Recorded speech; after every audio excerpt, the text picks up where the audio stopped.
Since Canadian Confederation in 1867, two parties have really grabbed the narrative: the Liberals and the Conservatives. However, it wasn't always called the Conservative Party, and there's so much in beneath the conservative layer that I think it'd be super cool to start a series on just conservatism in Canada and the history of the Conservative Party. So I'm actually going to start that today with part one of this series. We're going to go from all the way to just a little bit before Confederation to 1891 with the death of Sir John A. Macdonald. So strap in and get ready for conservatism in Canada. We're going to start truly in 1837, really to start this with the uprising rebellions in Upper and Lower Canada. But we're just going to skip past that. Of course, nothing really happened. After the failures of the radical liberalism during those revolutions, a new set of moderate liberals, led by Robert Baldwin in Canada West, Louis Hippolyte Lafontaine in Canada East, and Joseph Howe in Nova Scotia, rose to prominence. They campaigned for and won responsible government by creating broad coalitions that took in liberals, moderates, and conservatives. The only way for conservatives as a party to regroup was to accept the consequences of responsible government. They abandoned the idea of being the governor's party and embraced mass politics. At the same time, the coalition that had won responsible government began to break up in the 1850s. This presented an opening for more moderate conservatives such as Sir John A. Macdonald and George Etienne Cartier to claim the political center.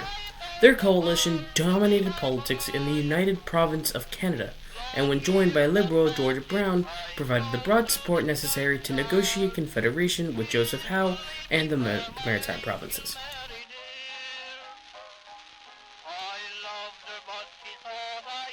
I'm fairly positive I don't really need you to tell you the outcome of Confederation. It worked, it happened, we became a country, and that's what we got out of Confederation, and almost immediately we had an election where the previously mentioned Sir John A. Macdonald was running as the leader of not the Conservative Party, but the Liberal Conservative Party. See, the thing is, back in 1867, there were four major parties. There was the Liberal Party, who didn't have an official leader. They just rallied behind George Brown because he was kind of like the founder of the party. The Anti-Confederation Party, which was only really popular in Nova Scotia. They dominated the province in the 1867 election, but no, they're not really important. The Conservative Party, which was led by Sir John A. Macdonald, of course, and was actually the most right-wing party, and the Liberal Conservative Party. Now, what is the Liberal Conservative Party? It was just the Conservative Party under a fancy name, really. And Sir John A. Macdonald belonged to that. He was a Liberal Conservative. He was not a Conservative. He was a Liberal Conservative MP and was the leader of both the Liberal Conservative and the Conservative Party. Think of it like in Australia, how the Labour Party will definitely win a plurality of seats. However, the three right-wing parties, the Liberal Party, the National Party, and I'm forgetting the other one, they all band together, and sometimes they can knock the Labour Party out of government because those three parties can guarantee that they will form government. So that's basically what happened here with the Liberal Conservatives and the Conservatives. They promised to support each other because, well, they were led by the same guy.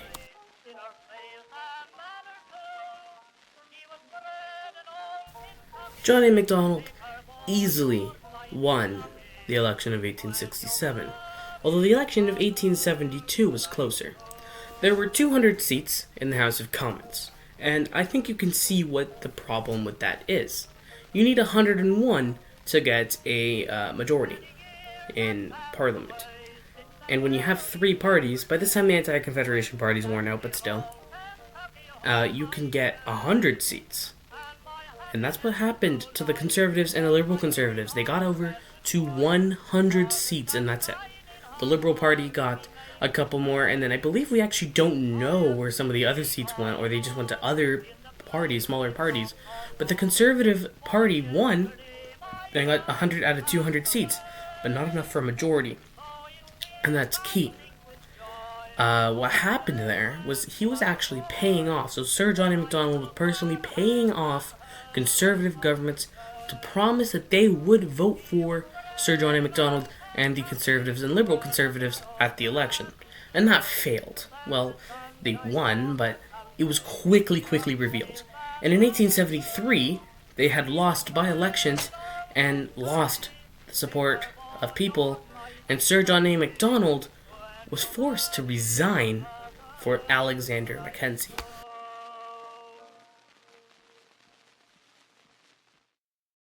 As leader of the opposition in the Second Canadian Parliament, Macdonald stood up to Mackenzie whenever he could. Although that rarely ever happened, because Macdonald didn't really feel like he should speak up, especially after what he did in 1872. Macdonald and the Conservatives and Liberal Conservatives lost the subsequent election in 1874 to Mackenzie and the Liberals, so they were out of government for another 4 years. Now, normally that would mean, in today's era anyways, switch the party leader. However, it didn't actually work like that up until at least the 80s, because at this time, Sir John A. Macdonald was seen as a hero, as the messiah of the conservatives and liberal conservatives, so he was kept on. And by 1878, there was a massive economic panic, and Alexander Mackenzie, who was incumbent at the time of this economic panic, was pointed at and said, "This guy is why we have this economic panic." And well, he probably really wasn't, but it's really easy to blame the incumbent, and that's what Macdonald and the Conservatives did, and they easily snatched back power in 1878.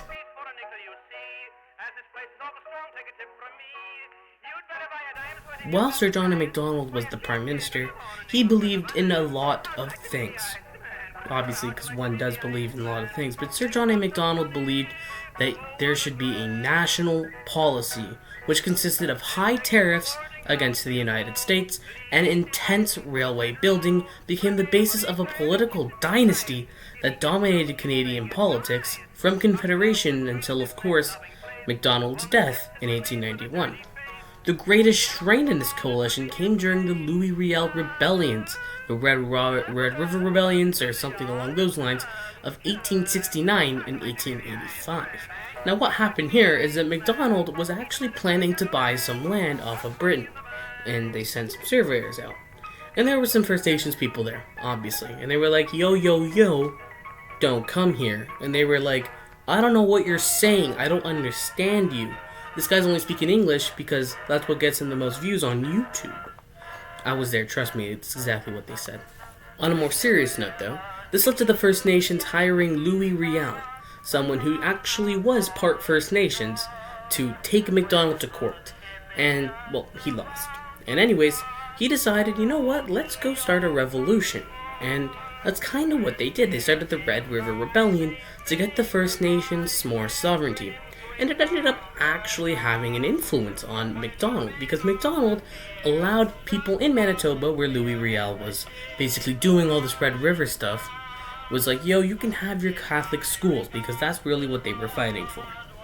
This inflamed French, English, and Protestant Catholic tensions in the country, because of course, what didn't?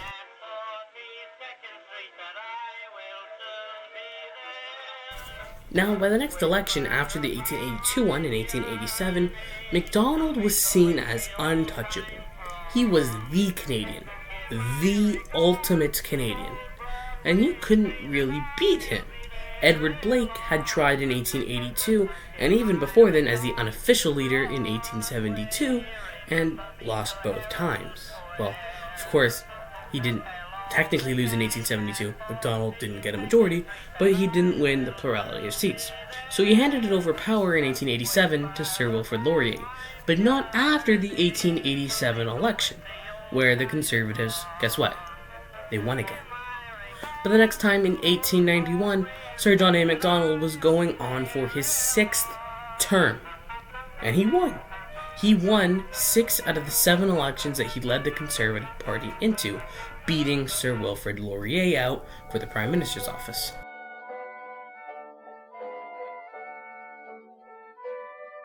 But here's where the golden age comes all crashing down for the Conservatives. Sir John A. Macdonald died of a stroke on the 6th of June, 1891. Now, this left the Conservative Party just open and vacant for anybody to come in. Most people, including some prominent people like Sir John Abbott, thought that Sir John Thompson should be the Prime Minister because he believed, Abbott specifically believed, that Thompson was more fit for the job. However, a lot of people didn't think Thompson was up for the job for one reason.